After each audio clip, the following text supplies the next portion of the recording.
Welcome back to Games Overboard. I can't. Well, hi, I'm the son of PJ and Shanna Hayden. And what's your name? Eli Hayden. Excellent. I'm in 4th grade, 9 years old, born. Okay, stop. Don't give me your social security number. The pin to my credit card is... Oh boy. So obviously we have a special guest tonight, our son. Mm-hmm. He would like to help us review what game, buddy? Dungeon Fighter. Dungeon Fighter. No, but do we have all the expansions? Yes, we have the whole set. Of course we do. Yeah, of course we do. So I can't. I need to go away for a bit. I just go upstairs and So this was both of our gateway games into the hobby. This was in one night we played Dungeon Fighter, King of Tokyo, and Rampage, which is now called Terror in Meeple City. And we love that game. Yeah, and that's what turned us into this onto this hobby, really. And it started with Dungeon Fighter. Yeah, well, we all did a family night playing Dungeon Fighter when we were Did we play it first at our friend's condo? Yes. And it was their game, right? Yes. It was their friend's game that they borrowed, yeah.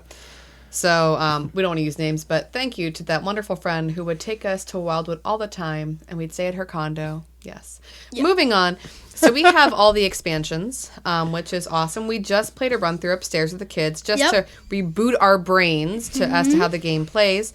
And so, Eli, we want your honest opinion. What do you like about this game?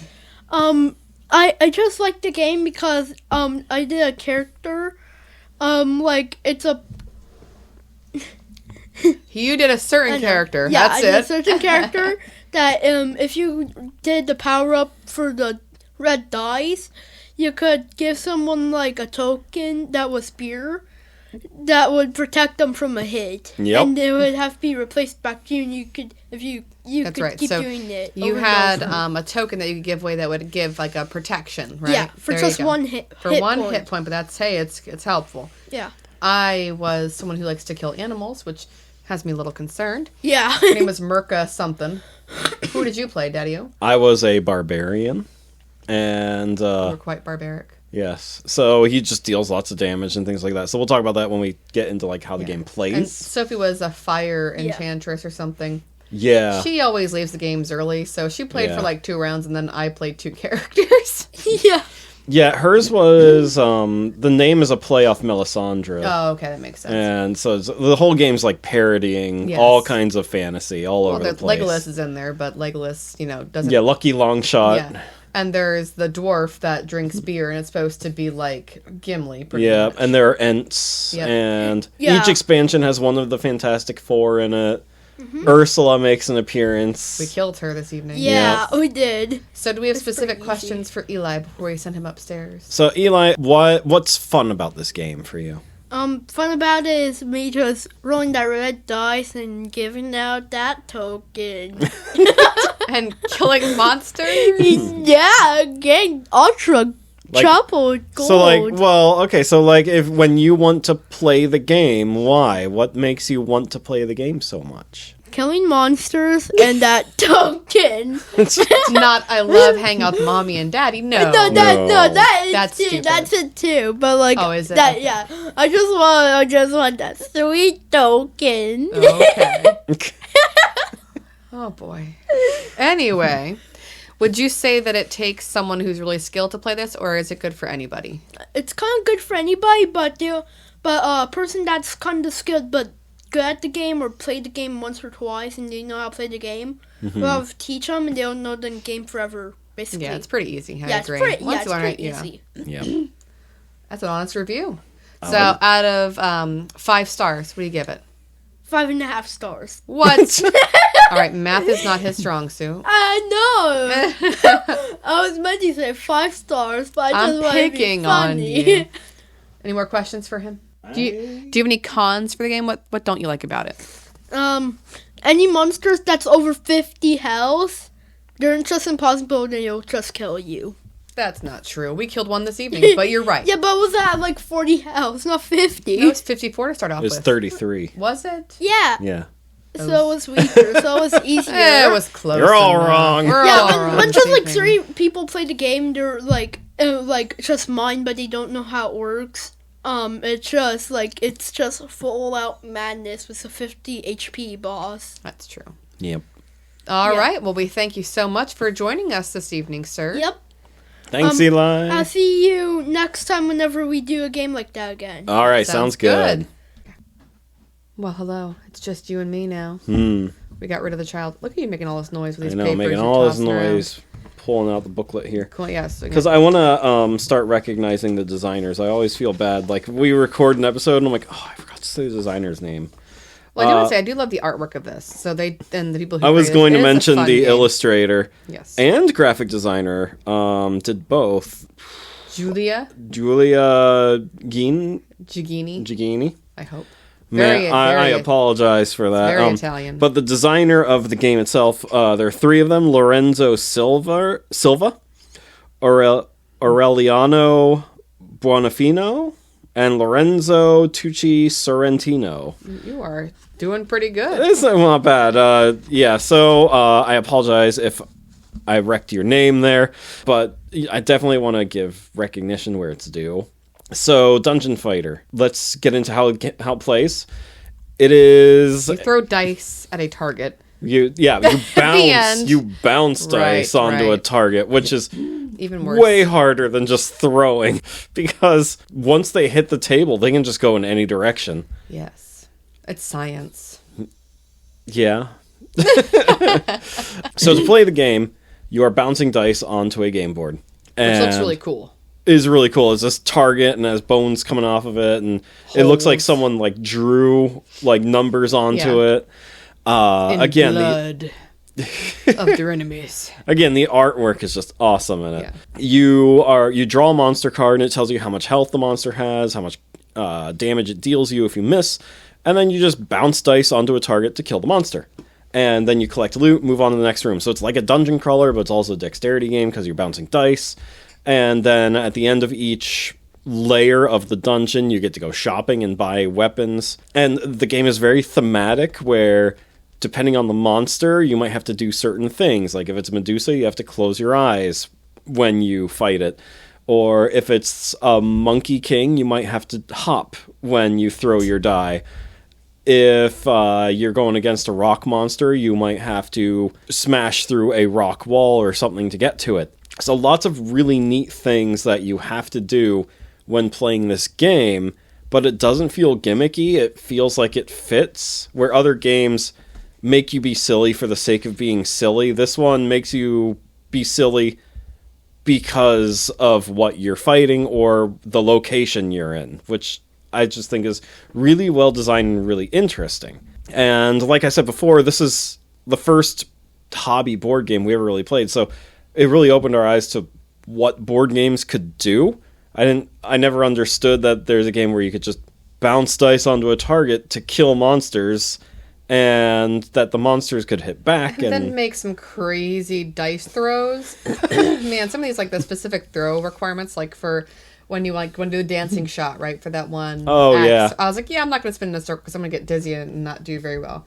Like it says dancing shot. The player spins on his feet, turning around 360 degrees so that he ends facing the target board. He must quickly throw the die while ending his spinning motion. So that's insane. There's also backward shots. There's like weak-handed shots. There's bouncing off of your card shots. There's elbow shots. There's there's everything. And you can combine them. Yes. So that's something else that causes a lot of contention in the game sometimes is if you think like, it'll be fine, I can totally close my eyes while flicking the die off my wrist from 2 steps away from the table, and everyone else is yelling at you saying, no, don't do it. And you're like, no, it'll be fine. It'll be fine. This. Yeah, it'll be fine. I also like the different types of abilities. You mentioned the monster abilities, like the greedy and the leeching and stuff, like the different things monsters can do to you. Yeah, the Shady King, every time you miss, he takes money from you. Yeah, I like the greedy. I just think it's interesting. So I do like that. I just learned in this, I'm looking through the booklet as we're doing this, I didn't know that you could run away from impossible situations. Huh. Yeah, all this time, All PJ. this time. Occasionally, there may be situations when the players may be faced with specific throw requirements that make the throw virtually impossible. So, for example, when you need to like throw your dice through like a rock walls or fire circles. When these situations arise, the heroes can choose as a group to back down. If the party backs down, they follow these steps. 1. Each hero loses 1 hit point out of shame. 2. They place the current monster card at the bottom of the pile it came from. And then 3. They draw a new monster card from the current room. So I do think that's interesting that you can get a new monster if it's just too impossible. Because when we were playing, Sophie was getting annoyed because she had to throw her her die through like this fire hoop. And she's like, I can't do it. I just can't do it. So there are times when it just feels impossible. Yeah. So let's talk about components a little bit. What do you think of the pieces? There's too much. Like, if I'm being honest, there's just way too... Like, That's because of the expansions. Game. Yeah. But even before the expansions, like, you had this suitcase thing that you put it all in. That was after I got all the expansions, yeah. Yeah, but there was a box originally, right? There was a box Just somewhere. a cardboard box. It's in my classroom right now, yeah. So my question, because it's in your classroom, so I can't even answer this, are there slots for all the things? Or would it just be floating? It would be floating. Yeah, there's a slot for the tower. And that was about it. See, that would, like, it's like when you put all the Candyland stuff back in the Candyland box. It drives me nuts. Uh-huh. Like, I don't want it free floating. It's Barren Park all over again. Yeah. So PJ had this really cool, like, box. He uses it, and it's like a little suitcase. It's really cool looking.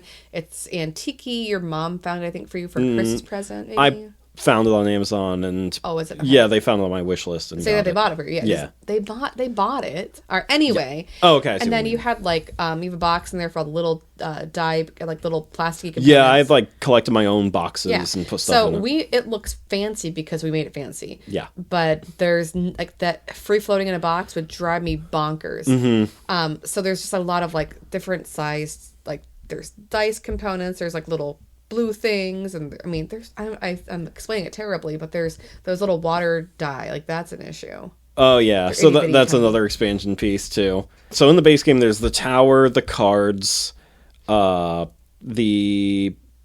shop cards, the dungeon rooms, tokens. Oh yeah, dice, coins. Yeah, Did I say coins? The tokens are the coins. So like there's coin tokens. There's there are other tokens too, like ones where you can turn people into. Like frogs and things like that. Metamorphosis and the seduction ones, yeah. Yeah. Lots of cards. There's your little health tracker meters, which are hearts. Yeah, your little hearts. I appreciate that it's like a very thick wood, so it's better than like, even... Just a cardboard token or something like that. What's the game we play with the movier people, the little... Like Azul, the little wooden squares. Oh, yeah, the wooden blocks, yeah. Yeah, so it's like that, whatever that game is we play, Waterdeep. Waterdeep, yeah. So they're bigger than that square, and they're shaped like hearts. So it's supposed to be your life. It makes sense. I think it's cute. Yep. And they're big enough that you're not going to lose them. Yeah, they could have easily done wooden cubes, but instead they made it hearts. They went up for that, so that's awesome. I do like that. I do like the tower that you put all the cards in. It's just you have to build it. Now, do you take it down each time, or do you keep it together? No, it's solid. It stays together. Okay. Which is nice. Usually you set these this things thing up, and you just look exhausted by the time you're setting up the game. So I'm glad it stays together. Yeah, I mean, where usually these cardboard constructions fall apart, this tower stays together pretty nicely. Wasn't there a zombie game, or it's like a meatball zombie game where you put stuff through a tower? Flick them up, yeah. Mm-hmm. That tower also is holding up pretty well. That's good. Yeah. All of our cardboard constructions, for the most part. Some of the ones in the expansions for Dungeon Fighter are garbage, and I had to like either super glue them or tape them together, like the rock wall to break through and things like that. They're held together by tape. I didn't notice that. Yeah, you did a good job. So I mean, I think the components, like there's a lot when you put we have all the expansions. It's just the table looks really messy when we have everything out. And so like for me, like that would be a detractor. Without you there telling me what to do, I'd be very nervous to play. Whenever I teach it, I take out all the expansion stuff because some of them have like just weird rules too. And we'll talk about that when we talk about stuff we don't like, because I have a couple things. And it's all about expansions. In terms of things I don't like. So in components, they're nice. Components, I like the quality of everything. Right? I would like to complain that I feel like the card. Well, the cards are like cards, so but even like the score tracker, the people, the place cards of like your person, that's just like, paper, like cardstock. Yeah. And it doesn't have the texture that you'd like. That I is noticed true. that. Yeah. So I feel like those could get ruined really, really easily. They could probably tear very easily too. Even when you're building these right here, the dungeon things I'm looking The dungeon layers, yeah. those are also just thin, like cardstock. So that would be my only complaint, is that that's kind of flimsy. But like the tower is fantastic cardboard. The tabletop where you throw the dice, that like target is a nice cardboard. Yeah, and the treasure chest is nice quality. The tokens are nice and thick. Yep. The dice too. I just really like the dice and how they're all custom made and everything. I like the artwork. I really love the artwork in this. They are very specific. It's hilarious. It's absolutely hilarious. Okay, so we like components. Now what? All right, so things that work for this game. I think it's a fun family game. So I think like since you're working together, not fighting against each other, I think that's good. That really works for the game. It's not like, one person's the bad guy and the rest of us are the good guys fighting, like in Catacombs. It's all the heroes work together kind of thing. I do like that. I agree. I also like that we mentioned it earlier, the theme, the thematics of it all, how everything ties in. If you have to close your eyes to fight something, it's because it fits with whatever it is you're fighting. Or, if you get a huge axe like Shanna was talking about, then you have to spin it around a circle to use it. So I like how, like everything kind of relates to everything else. And, if you have a crossbow, you have to hold your hand a certain way and flick it off the top of your wrist. I had dragon's breath and I had to spin the die. I like that all the expansions come with a custom die of some sort. And each one represents one of the elements. So the earth die is this big wooden Green six-sided die. Air and fire are 8-sided dice, and they're like this see-through color. Water comes with 3 tiny little blue cubes. Like droplets, yeah. And you throw all 3 of them at once. And, wherever they all get on hope they all land, because for every one that misses, you get hit that many times. So you could potentially get hit 3 times if you miss with all 3 of them. Then the fire one, that you throw a big fire thing out on the board. That comes with each expansion. Also comes with like big things, overlays that you drop onto the target too, and some of them make it harder to kill the monster. Some of them make it easier. Like? The fire die, it's a D8. Okay, it's an orange D8. Gotcha. Okay. I didn't see that one because we didn't use that one tonight. We used the earth die and we used the water die. Well, the droplets, that's what I call it. All right, so what else? So what else that worked for me? The humor in the art. Again, like props to the artist here. And the whole purchasing thing, the shop factor of it.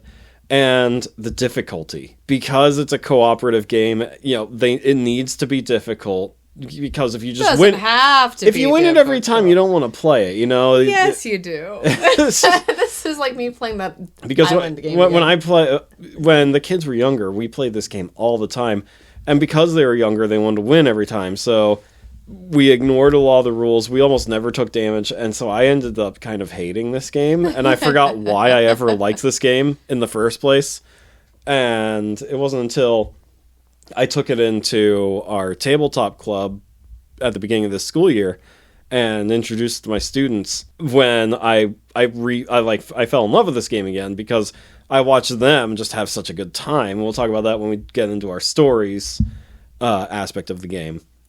So anything else that worked for you, or should we move on to what doesn't work? No, I think it's a good family game, so that works for me. Yeah. It's low key, you can eat food around it. It's good for a family or for a group of adults. Yeah, we played it with adults the first time we did it. Yeah, and when alcohol is involved too. And it makes it more fun. Because you're just threatening each other. If you miss this shot, I swear. Yep. So what doesn't? I would assume setup time, but again, like Barron Park and everything else, I don't do the setup. But I just on my end, I was sitting watching Gilmore Girls on Netflix while you were doing all the setup, talking to Sophie and Eli. They got their popcorn made. They're getting ready to go for gaming. And I walked over because I'm like, oh, my episode's over. Looks like he's about ready to go finally. Because, yeah, there's just so much to this game when you have all the expansions. And you did not look happy. And I put my face in front of you like, hi, how are you? I like your hat that you're wearing. It was put on me. Well, it looks good. And you didn't. I was actually feeling pretty... Well, I think part of it is, like, again, I'm just so burnt out over this game from everything, because I'm like, I don't know if I want to play this game again. And so is that, like, the setup, I don't think, considering all the stuff that is in when you have all the expansions, I don't think it's all that bad. I think it's just organizing everything. Because you can all the gold pieces together, but you put everything in nice little baggies. So it makes life easier. Yeah, bags, like, go to the craft section of a store and buy, like, all the different sizes of bags. Especially if you're gonna get into this hobby, because you'll be using them a lot. Well, and Dollar Tree has like cute little containers. I look over there on the table. I see we bought those. I did. I bought like. But those are cute, and they're like little Tupperware ones almost. Yeah, little Tupperware containers for sauce. Like dipping sauces. Yeah. Buy a bunch of these for token holding, token trays, things like that. Or go on Amazon and get a nice fancy looking suitcase kind of thing, and make yourself look extra. So I would say setup time would probably be a detractor for some people if they have the box and it's all floating free. Yeah. And then what also doesn't work is since you're throwing all of these elements, they go on the floor a lot. So I'm sure you don't want to play this in a messy room, because it'd be like, where'd that die just go? Yeah. And we have a carpet underneath the dining room table, which tends to catch the die from rolling too far. But we've lost things underneath the piano before, remember? Like, yeah, we have. So we've come close to losing. And those little water dice. Oh, yeah. So I think that could be a problem, too, personally. Mm-hmm. So you gotta be careful. Yeah. What doesn't work for me, the expansions. Some of them have, like, wacky rules. The water expansion comes with this smother rule, where some creatures don't hit you. You just add these like bubble tokens to your character, and if they run out, you just die. Wow. Yeah, you just drown. So wow. Not even like taking hit points, you're just dead. Yeah, and let me see if I can find where's the paper for that rule here. We got the big wave. Is it the big wave? Yep, there it is. Okay, look at this. And it should be near the end of the rule book. Oxygen tokens. Some monsters, i.e. those with the smother ability, and some equipment and power cards use heroes to receive oxygen tokens. Place as many oxygen tokens on your hero sheet as indicated by the monster card. At the beginning of each player's turn during this fight, the affected hero removes one oxygen token from his hero sheet. If he runs out of oxygen tokens, he faints just as if he ran out of hit points. At the end of the fight, return all oxygen tokens to the supply. So he faints, like you're out of hit points. Can you revive him? So then at the end of the fight, if everyone survives the fight, then... You can buy back his health or whatever? No, they just come back. Oh, so you're like out of gameplay for the rest of that... For that fight. Okay. At least I think, because again, like it's kind of vague. Like that's literally the only thing that's mentioned in the entire rulebook about those smother tokens. So I wish there was more specificity about that. Yeah. Same with the fire tokens and the fire one. Like that, they make a little bit more sense, but also kind of just. And the wind one, I love, but I also hate, where you raise the entire target about an inch off the table with these little supports. Mm-hmm. The problem is, if a flying character comes out that you have to fight, you have to pause the game to build these supports and put the target on top, and then you fight it, which is only like a 2-3 minute fight. Tops. And then you have to remove all the supports and put the target back down. So it's a really neat idea, but so much work to do like don't break the ice, like it takes a lot of build up, and you're just gonna hit some squares, I get it. Is it worth it? It's a great idea on paper, but is it worth it? I feel like if you're hanging out with friends and drinking a beer and eating some popcorn, it's fine, let's just build this. Okay, everyone take a breather, go get some food out of the kitchen while we build this next part. Mm-hmm. But it would be very obnoxious for me. I'd be annoyed after a while. Again, me is just the thought of as a mother cleaning, losing the components is an issue. And keeping the kids together, that's an issue too. What color dye are you going to choose? The red, the blue, or the green? They fight over it. Yeah, so we haven't talked about that. Each color dye, each character has a specific ability for red, blue, and green dice. And so, you pick what color die you're going to throw, but then that means everyone else at the table can't use that color. So you gotta be strategic. Yeah. For example, like, the green for Eli's character was, he was, this drunkard and everything, and he'd, like, get 2 gold pieces if this special icon appeared face up on his die when he bounced it. But green for my character was just 5 damage regardless of where I landed on the table. So, you had to figure out what color die you're going to use, what color die everyone else wants to use around the table, talk to each other about that. And sometimes everyone wants the same color because everyone's ability works there. And with children, that can take some negotiating. Strategic negotiations.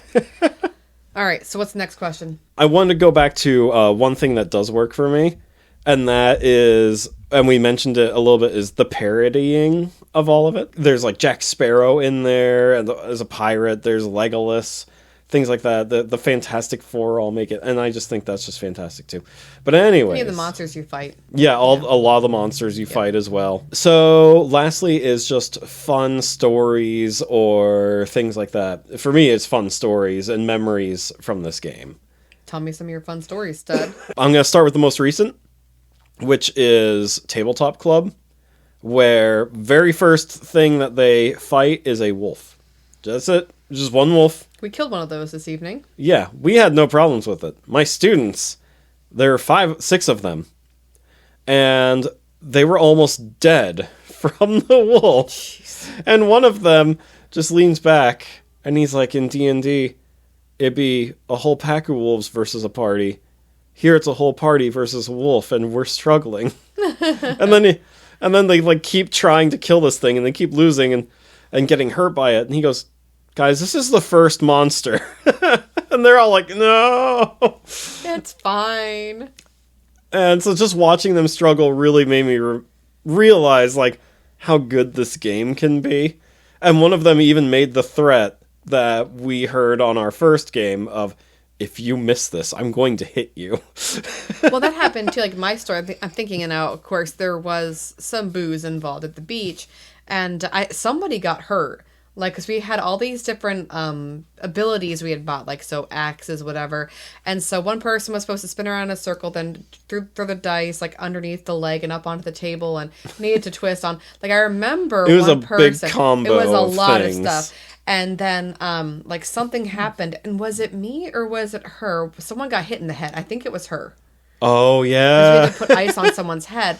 Like, my gosh. Yeah, it got real. We won in the end, but like it was like because the chair hurt us. That's what I like to say. We fell into the chair because there was so much spinning and jumping and bouncing and all that kind of stuff.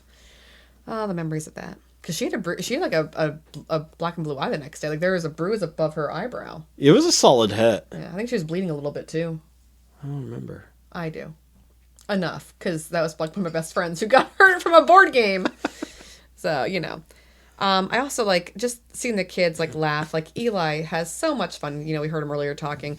He is adorable, but he has so much fun with this game.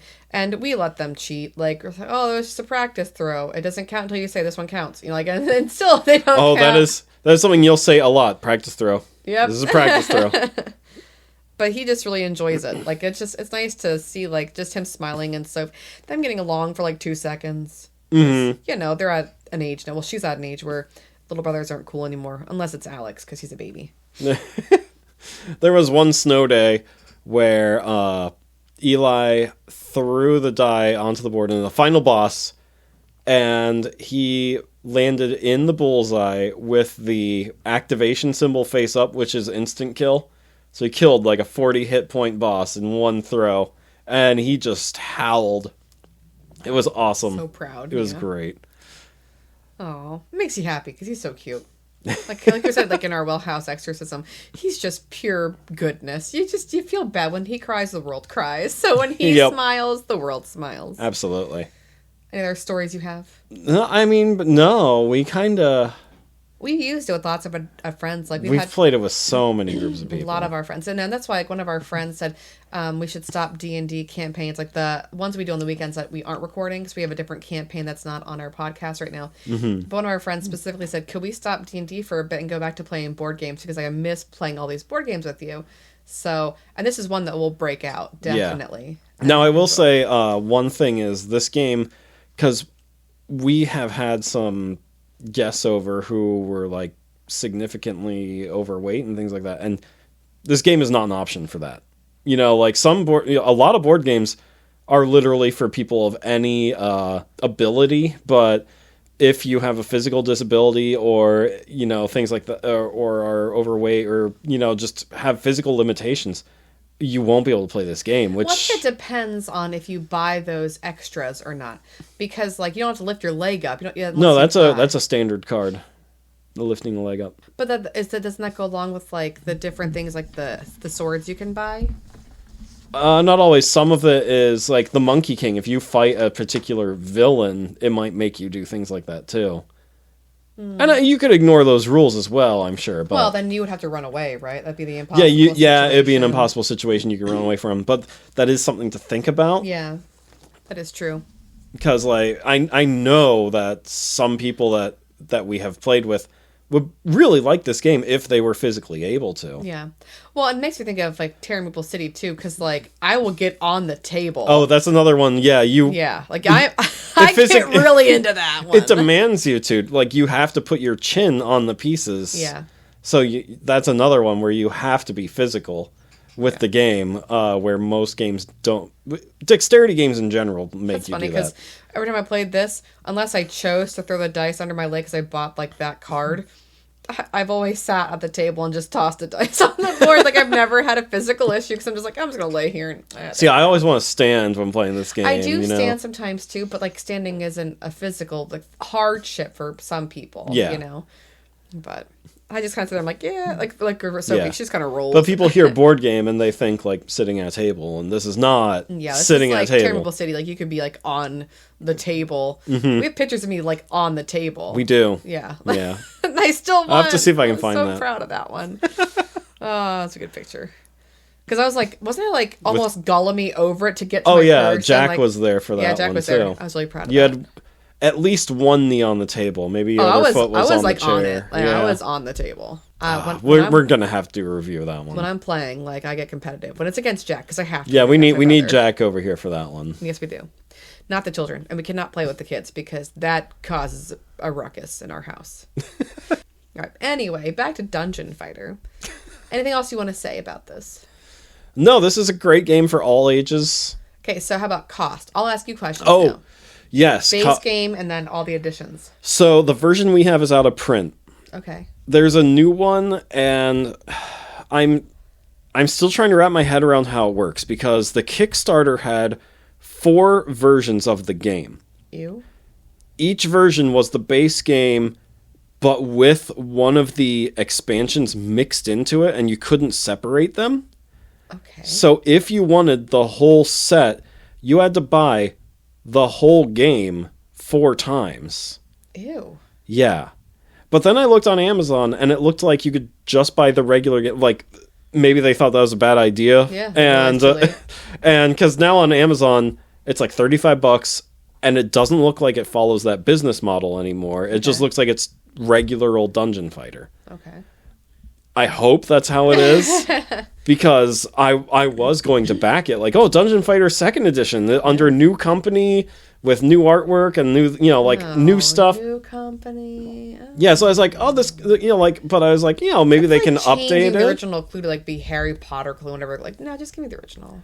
Yeah, but there are times when it helps, I guess so.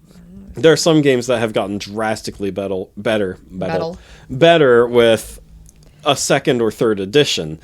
And I was, hoping that this would breathe new life into it, get more people playing it. Can you buy the one that we have, like, on eBay or something still? Last I checked, it was like $200. Jeepers, cats. Just for the base game. The expansions are still like $20 each. Okay. But the base game, I don't know, I haven't looked recently, but last time I checked, it was expensive.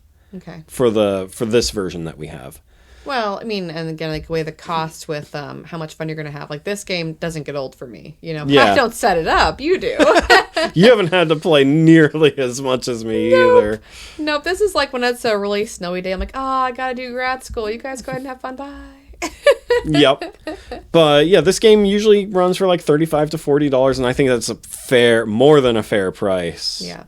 Even for the new one. The expansions are about 15 to 20 each. Oh, that's not bad. No, not at all. I feel like I got some of those for you for Christmas at some point, didn't I? For sure. Yep. Okay. So again, the base game is nice even without the expansions, but I like the expansions. I'd say get it all if you can. Yeah, even just for the extra dice and things like that. Yeah, absolutely. All right, so that was my question on that. Would you be happy if the cards were a little bit different, or do you like all the components as they are? Because you mentioned the cardstock, player boards, and dungeon levels. If they were, like, it would be nice if they were higher quality, but then that would increase the cost to a $50 or $60 game. Yeah. So I'm perfectly happy with, and that's not where the game lies either. You know, the game is in the dice and the target and the cards. Yeah. So I don't mind that those are just cardstock. So I wouldn't change a thing for this game. What do you rate it? I give it a solid 9 out of 10. 9 out of 10? Like, there's not much I would change with it, to be honest with you. I give it an 8 out of 10. 8 out of 10? Cardstock. And because it does look like it would be a hard batch to get together if you didn't have, like, all the organization that you have. True, yeah. Because, again, like Baron Park, I get angry because that just all sits in that box like a puzzle, you know. Mm-hmm. If you have Ziploc baggies, it makes it a lot better. You just have to be prepared. You gotta buy it. Yeah, that's the problem. You just have to be prepared. If you buy this game and just open it up and then... See, my thing is, if you're going to invent all of these extra things, then you need to invent also a way to hold all the extra things. A nice insert. Mm-hmm. Yes. Or provide... I don't remember if this one came with bags. A lot of board games will come with bags to store everything. I don't remember. That was years ago. We bought this game in 2016 or 15. We bought it as soon as we played it, pretty much. Yeah, either 2015 or 2016. Yeah. It was the first game in our collection. So we got to thank our friends that remain nameless. If they're listening, they know who they are because they mentioned Wildwood in the Condo, or as our kids call it, the Treehouse. The Treehouse. And I hope your eye is better. It's been a couple years. It should be okay. At least 6 years. It's fine. She walked it off mostly. All right. So anything else you want to add? No. Next time we get on here, we have a list of a couple different games that we want to talk about. Dan and I want to talk about Star Wars Rebellion, where you play out the original Star Wars trilogy in a game of hide and seek, which is just a lot of fun. It's a big game, it's a long game, but it is a fun game. Shanna wants to talk Terror in Meeple City at some point. And Catacombs. Catacombs. So lots of dexterity, flicking and rolling games. Laura and Ray want to be on to talk Clank. Oh, that's a good one. Because eventually we want to start doing Clank Legacy, which was an anniversary present that we just haven't been able to get around to playing yet. It's been busy. It's just sitting there staring at us. You could do Scythe. Oh, Scythe is my favorite. I thought Gloomhaven was your favorite. Okay, well, Scythe is the most luxurious game I own. Luxurious. It is. Like, it's the first game where I painted all the pieces because it demanded it. Where Gloomhaven, I said this in the podcast, Gloomhaven has a utilitarian feel to it. A lot of the pieces, to save money, feel rather cheap, where Scythe is just... You open that up and painting those minis. So. All right, so we got a whole list of things to do, which is wonderful. Yes. Don't forget to visit gamesoverboard.com and email us at gamesoverboard@gmail.com. And we have a Facebook page that you can like. Yep, we are Games Overboard on Facebook. Like us, leave reviews, tell your friends. Listen to our other podcasts, Danger and Dice, where we play D&D and get into all kinds of crazy mischief. Right now we're just doing side stories, lots of fun. Yeah, we're doing lots of one-shots right now, but we are eventually going to get into a campaign that Jack will DM for us. And then the most important of all of our podcasts, you can be sure to listen to The Well House Exorcism. Now that our main story is done of our house, we are focusing on haunted places and haunted objects. Where we pass judgment on whether or not we believe the story. Judgment. Lots of judgment. Can't wait. All right, thanks everyone. Talk to you next week.